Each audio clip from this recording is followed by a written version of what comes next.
Hey guys, it's been a couple days since I posted, and I was feeling kind of down today.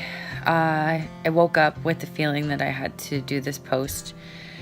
I know I kind of hinted towards telling my story later on in some of my previous videos, and I feel like today is the day. And the reason for that is today would have marked my 10-year wedding anniversary to my son's father, who you were going to find out shortly what exactly happened. But I just kind of wanted to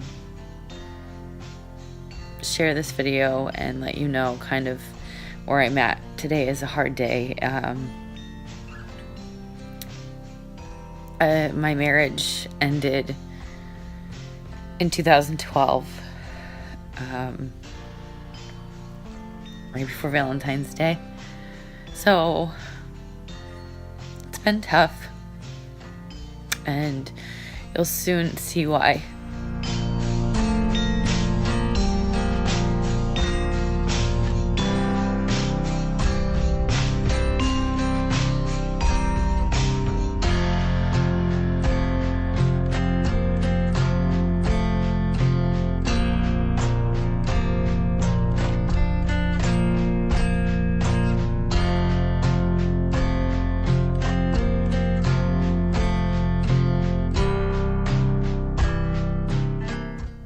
Anthony was an amazing friend, an amazing father, amazing husband,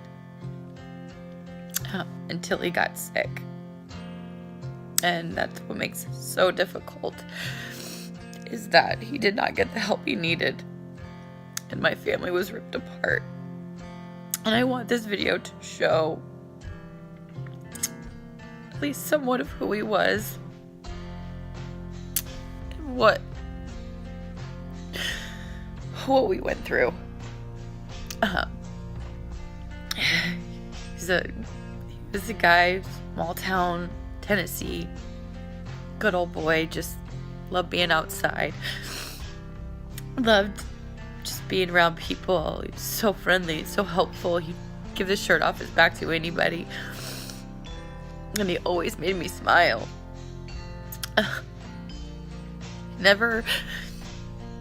He never did anything to hurt me until the end, which I'll explain later. But for now, I just want to share some pictures of just him with his friends and with my son, to just show who he used to be.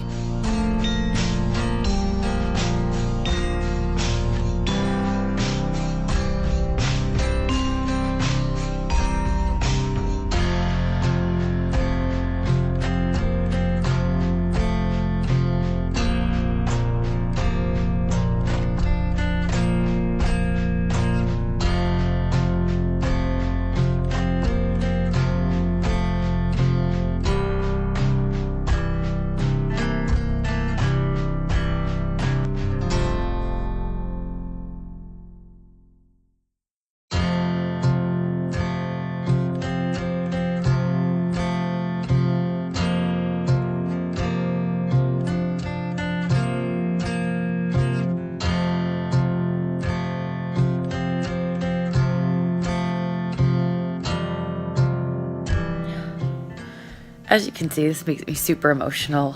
I've stayed quiet besides working with my team of writers and family and friends that know what I've gone through. So the last 6 years, I've basically kind of lived in silence and fear, and that sucks. And I'm tired of it.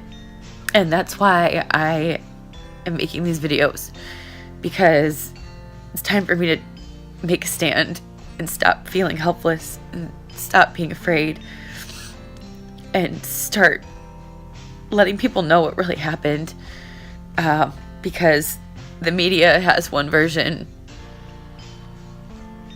but I lived it, and I'm here to tell it, thankfully, because I almost wasn't. But basically, about 7 years ago,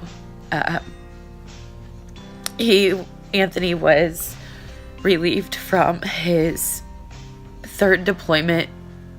He had deployed twice to Afghanistan, and after his 2nd deployment to Afghanistan, he had re-enlisted. We had decided that we wanted to get out of Fort Drum because he was starting to feel the issues, the PTSD, the TBI, because he'd been blown up multiple times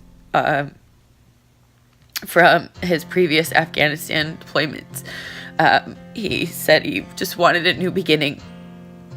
So he re-enlisted, and we were shipped off to Fort Stewart, Georgia. But one of the requirements was that he waived his dwell time, which means the time that you have home after a deployment. For those of you that aren't military, generally you should get at least a year, but when you waive it, it's fair game. Well, in his case, he came back from Afghanistan from his 2nd deployment. We moved to Georgia, and within 4 months of him returning from Afghanistan, he was in Iraq. He soon then was relieved from Iraq. He lost his mind over there. From what I was told, he turned his weapon on one of his soldiers with some aggression and told the guy to leave him alone. And based off the events, they decided to send him home. Well, I had just spoke to him in Iraq, like the day before I got a phone call. And the next day, I'm at my friend's house. Her husband was deployed with mine, and I used to go over there with my son, who was, at the time, he would have been 2 years old. Or just about 2. Yeah, he was just under 2, excuse me. We were cooking dinner. It was about 6:30 at night, and I get a phone call. And it was him. And he said, "Come get me. I'm home." And I said, "How are you home? I just talked to you. You were in Iraq." And he told me just to come get him. He was at Warrior Transition Unit. And he'd explain later. So I picked him up, brought him home. He told me what happened. And we both agreed that he needed to get help because he was having a hard time balancing his emotions and just separating reality from wherever his mind took him. So we immediately got him enrolled in counseling. The behavioral health system at Fort Stewart actually was super helpful. We were able to get in right away, and we were taking separate counseling as well as marriage counseling. And he was becoming like verbally aggressive with me during that time, which is something that he never was. He never said an ill word to me. He always was respectful. And then he was starting to kind of, he never like, at that point, he hadn't actually like physically hurt me, but he was getting aggressive in that manner as well. So we knew he needed help, and he couldn't control his anger anymore. And I didn't know how to help him. So we had discussed with the counselors what was going on. And I had gone to his command and told them that my husband needed help, that he wasn't okay. And behavioral health had decided that what needed to happen was they needed to take him offline or take him out of his unit for like 6 months to rehabilitate, get his mind on straight. Basically, he'd be in a like medical hold where my son and I could still go see him.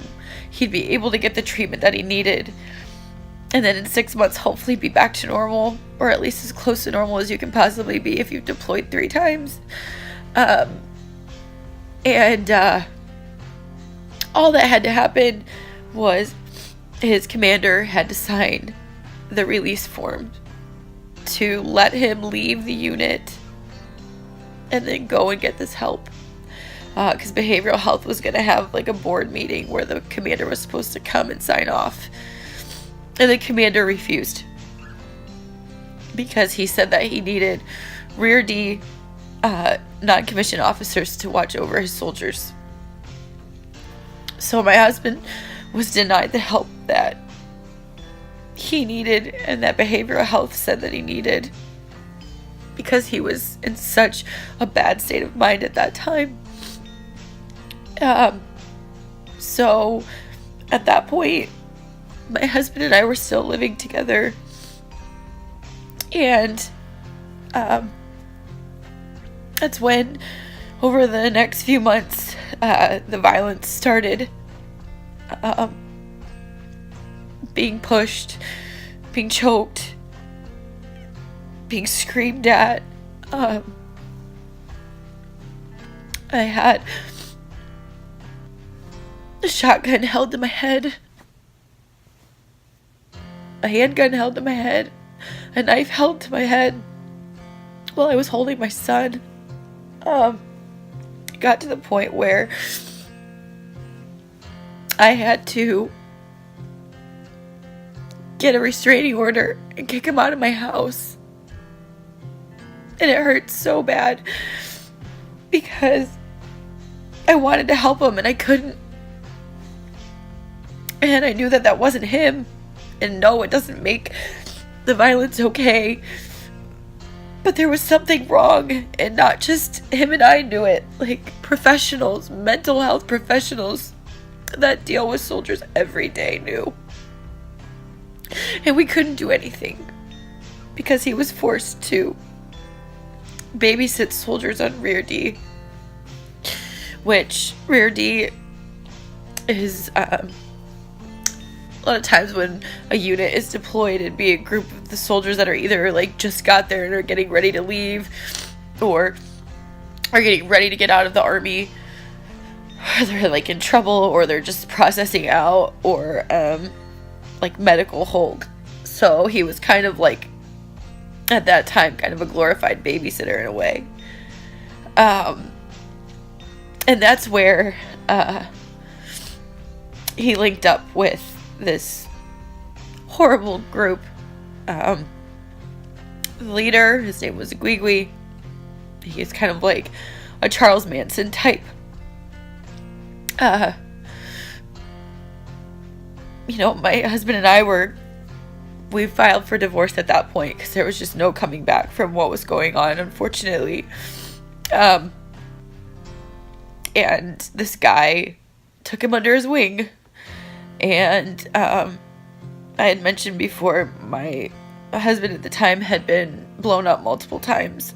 So he was on a lot of painkillers, and then he was also on antidepressants and antipsychotics and whatnot for his PTSD and depression and all these things. Well, this guy, Gwigwi, got him hooked on heroin. And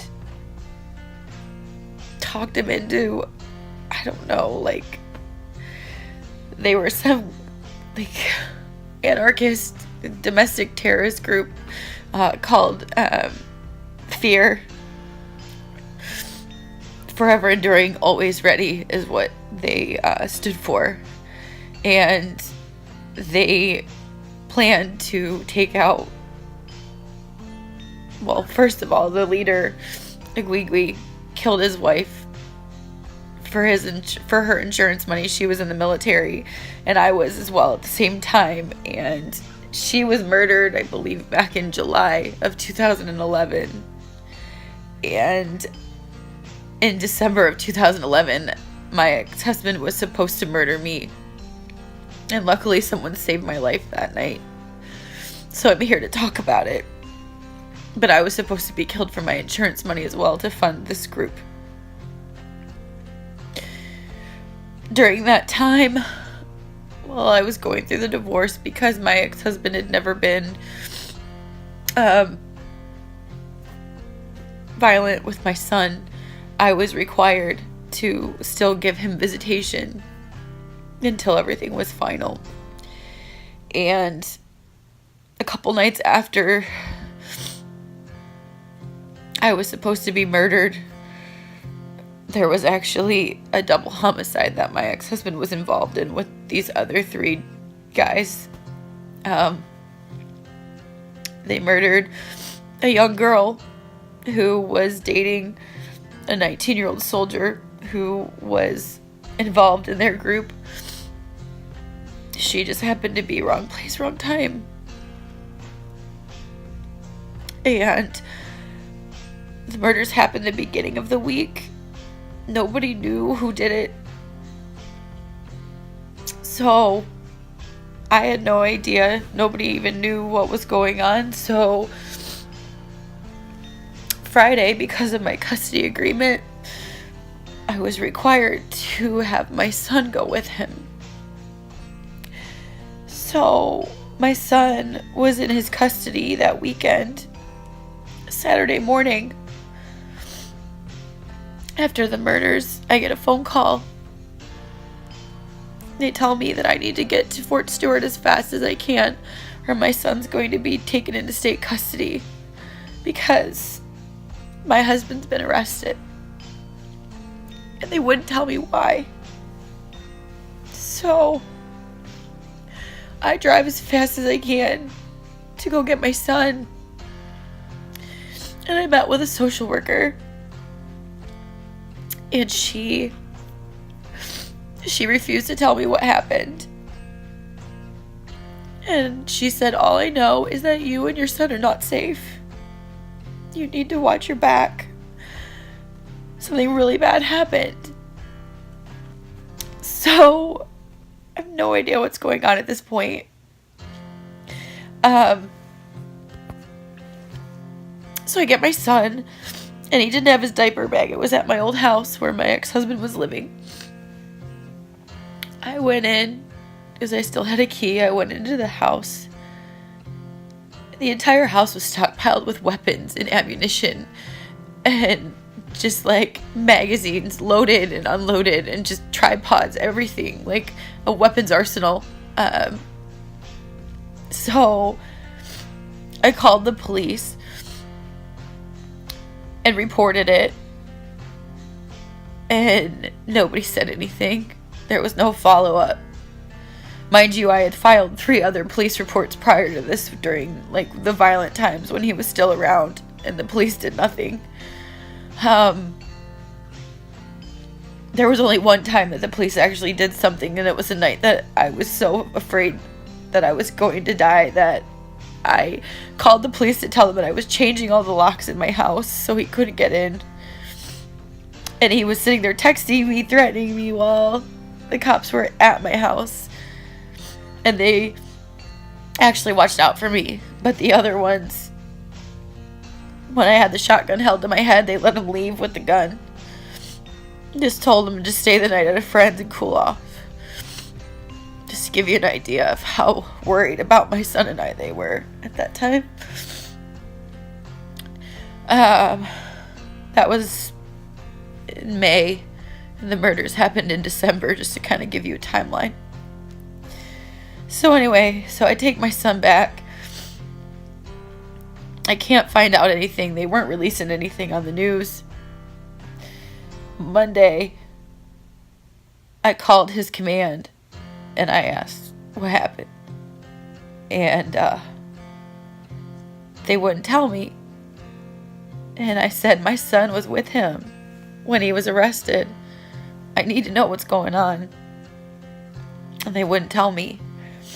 So I had to find out on the news that my son's father, my soon-to-be ex-husband, was involved in a murder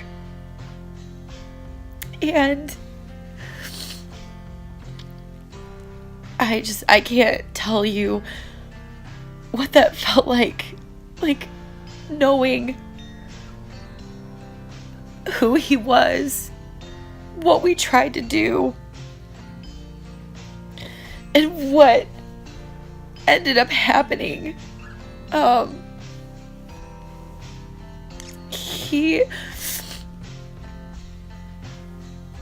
He's now serving 2 life sentences in prison,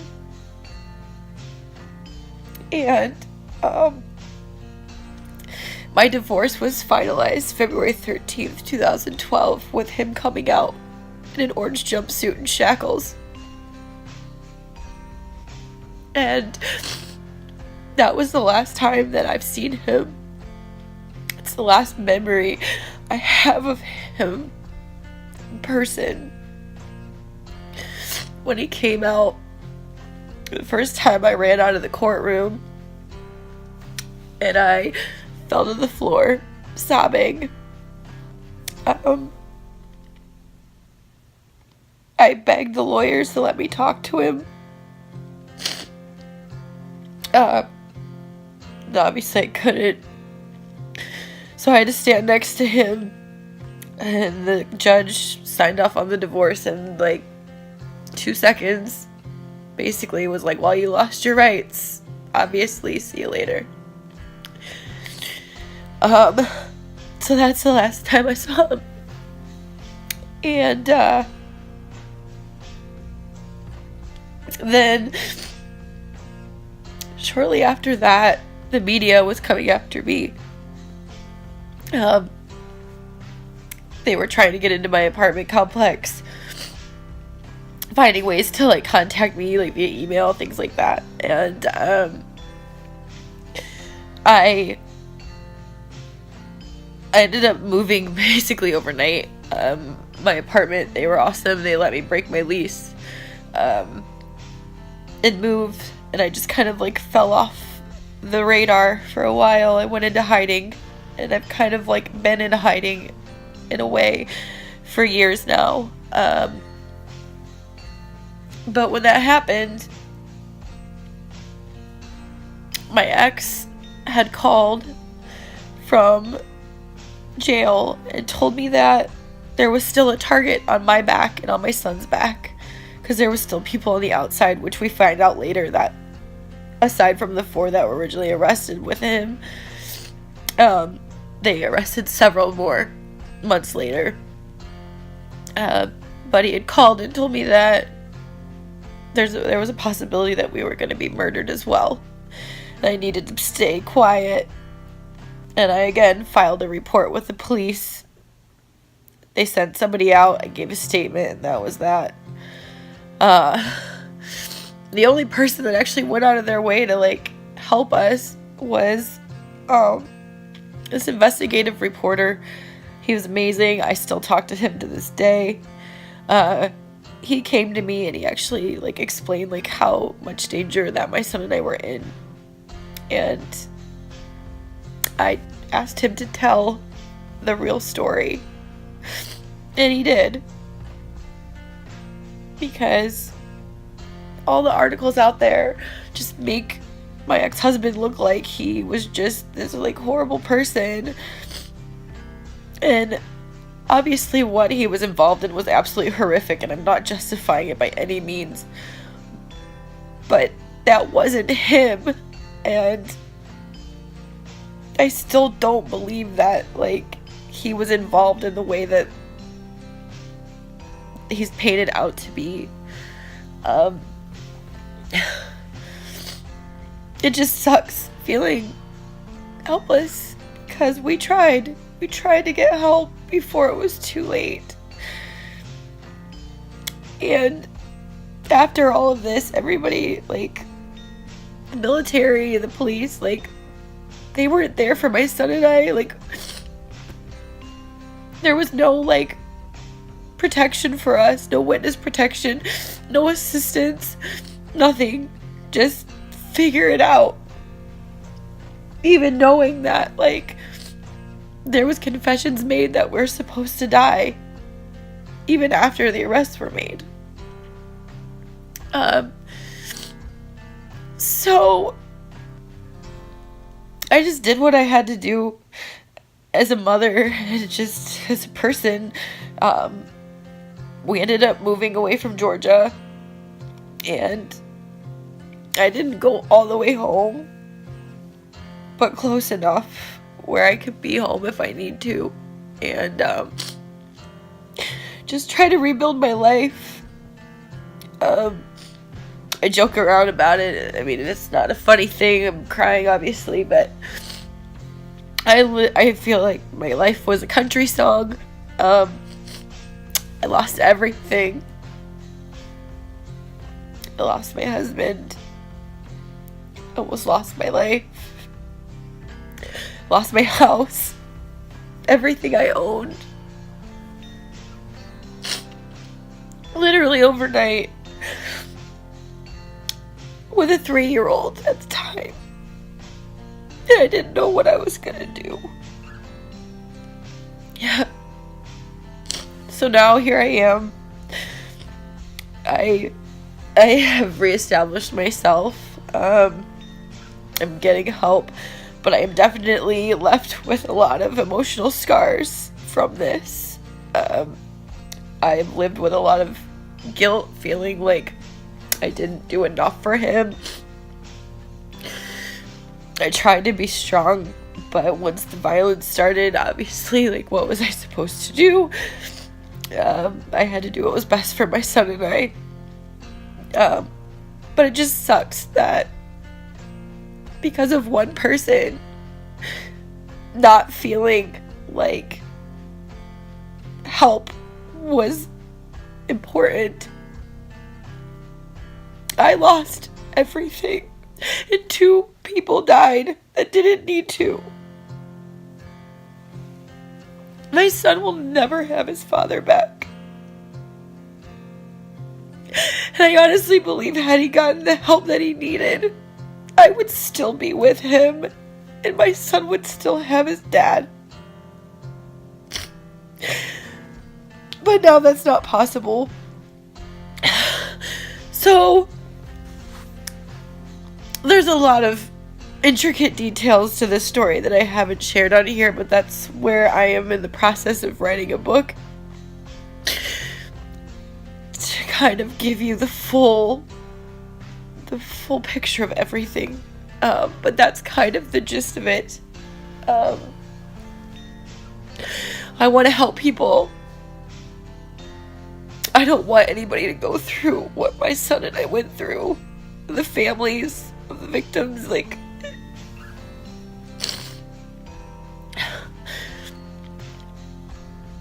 I want change. There's too much power at low levels in the military that could make or break somebody's life.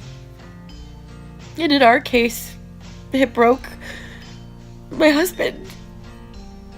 And in a way, it broke me for a long time. And I mean, as you can see the pain that I still live with years after. It's something that's never gonna go away. I still keep in contact with him. We write. My son writes him. And it's hard. Because I read the words of the man that I fell in love with. And I know that I can never have that back. And I know that the system failed him. And there's gotta be something that can be done to stop that from happening. My son deserved to have his dad. And now that's not gonna ever happen because of one person. All that Commander had to do was say, yes, you need help, and I support that. He could have been saved. So, my mission going forward is to hopefully find a way to help people, maybe make changes in the system, I don't know, something.